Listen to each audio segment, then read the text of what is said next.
Hey guys, Wombat here, and today I've got for you episode 5 of my playthrough of Star Fox 64 on hard path.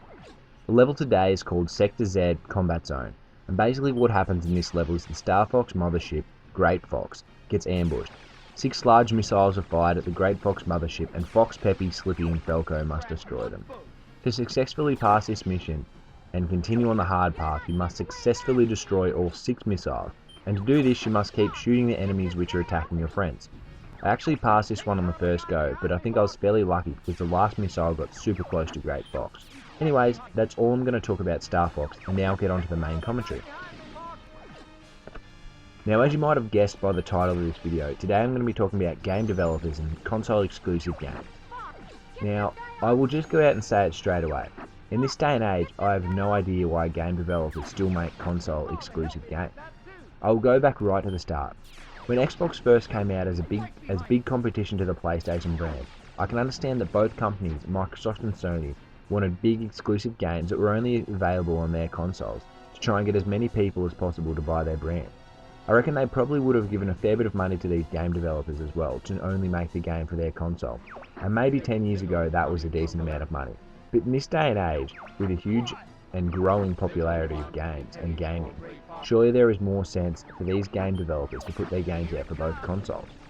Call of Duty Ghosts, a game which did come out on both consoles, made over $1 billion on its first day. $1 billion! That is unbelievable. That is a huge amount of money for a game to make, and there is no way that games only coming out on one console can compete with that amount of money or that amount of exposure. It is the same with other big games that come out on both consoles, such as Battlefield, Assassin's Creed, FIFA, GTA and NBA 2K.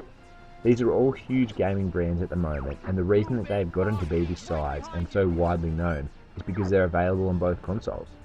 If you look at a gaming series like Halo, hugely popular, but it is only available on Xbox, and so it will never be as successful money-wise as a game like Call of Duty. If you take the example of a similar game only available on the PlayStation, The Last of Us, this game received numerous 10 out of 10 ratings from game reviewers and a heap of Game of the Year awards. Having personally played this game, it is one of the best gaming experiences that I've ever had, but it is automatically limited at how successful it is going to be because it was only available on the PlayStation. Looking forward to some of the big name games coming out in the future, and the big one that everybody is talking about is Titanfall. Titanfall this, Titanfall that, and there is talk that Titanfall will be a COD killer, or however you want to say that, and I can tell you straight away that it won't be, and that is because it is only coming to Xbox. I just don't think the console exclusive games will ever compete with the big gaming names that go to both consoles. Other new games that are in the same boat include Dead Rising 3, Infamous Second Son, Rise of Rome, Knack, Forza 5, Gran Turismo 6, Killzone Shadowfall, and I'm sure there are plenty of other games that I can't think of right now which fall into this category. They are all amazing games, but they are just never going to reach the heights, sales and value of the big gaming dynasties that are out on both consoles. Personally, I'm a PlayStation man. It's not because I think they are better than the Xbox or that I'm a fanboy or anything like that. It's simply that it was what I first played. I was familiar with them, and that is the brand that I've stuck with. For me, there are so many games that are exclusive to the Xbox which I know that I would love to play. For one, the Halo series. Incredibly popular and fun first-person shooter on the Xbox.